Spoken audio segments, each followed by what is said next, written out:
Good morning, my brothers and sisters. Welcome to episode number 158 in the book of Genesis. Today, give my hands favor. Now, we're going to return to our story with Joseph. Now, Joseph is in slavery. He's also a handsome young lad, and Potiphar's wife casts her eyes upon him and also casts her desire towards him. And she makes this sexual trap for him. She grabs his garment, and Joseph flees. And we find out that amidst all this terrible stuff, and he's even going to go to prison here with today's story, that the Lord is with Joseph. So the Lord's present in bad circumstances. This is Genesis chapter 39, verse 16, finishing the sexual trap here to start. Then she laid up his garment by her until his master came home, till the husband comes home. And she told him, the husband, the same story, saying, the Hebrew servant, that is Joseph, whom you have brought among us, came in to laugh at me. And this is all a lie. But as soon as I lifted up my voice and cried, he left his garment beside me and fled out of the house.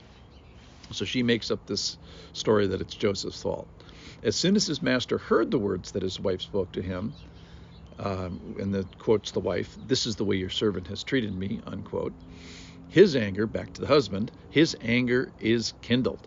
And Joseph's master took him and put him into the prison, the place where the king's prisoners were confined, kind of the Tower of London.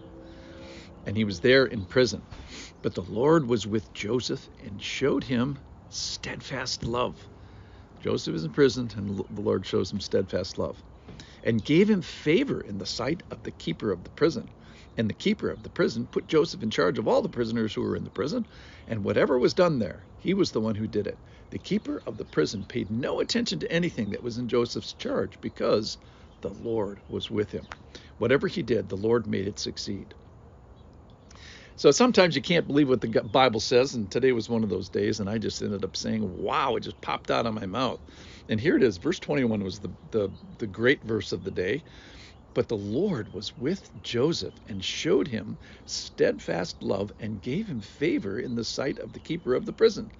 So back in verse 2, same chapter, we find out that the Lord is with Joseph. And then also in verse 23, the Lord is with him. Now, let's just take a step back. The Lord does not have to do this. The Lord does not have to be with humans. He does not have to be with people.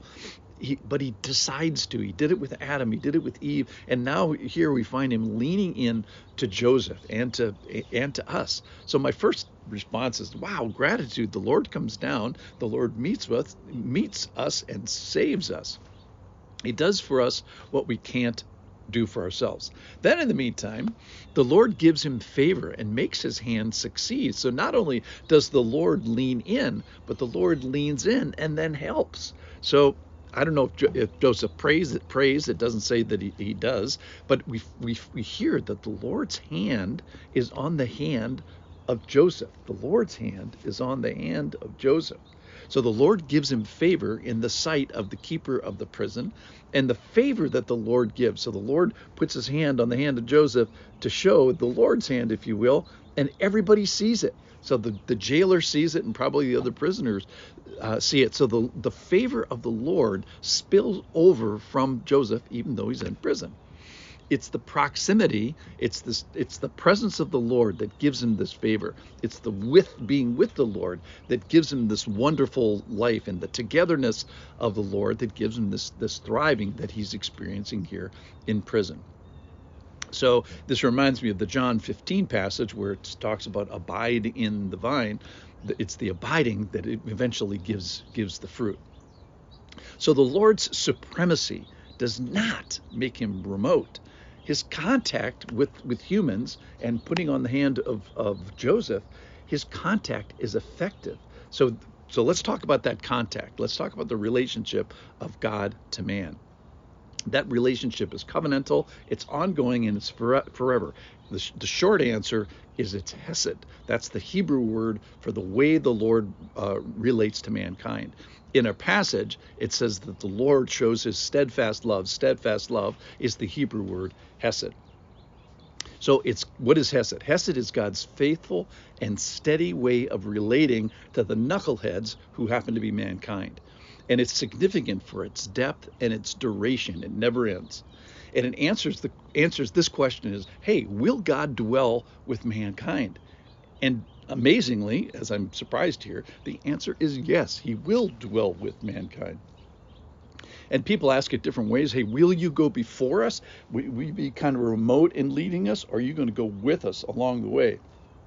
And the answer is the Lord decides, or this is his character, that he wants to be with us, in the midst of us. It's this ongoing demonstration of God's mercy.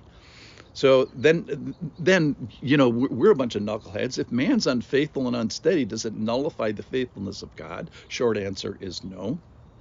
And then finally, he asks us, because of this great impact that he has on us with his faithfulness, then he asks us to show it to the world, which is what Joseph is doing in prison.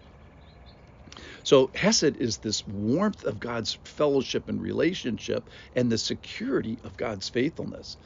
It's not merely love, but it's this loyal love. It's not merely kindness, but it's dependable kindness. It's not just the Lord's affection, but it's affection that's committed itself through all the bad things that man is going to do. So in conclusion, Lord, thank you for leading us and leaning into Joseph in our lives. You're holy and we're not, and that has to be difficult. Then, Lord, give me favor with you positionally and professionally and in all the roles I have. You gave Joseph favor. Give me and us that success. Give us this influence. Give me spiritual acreage. May my hand succeed because of your hand upon it.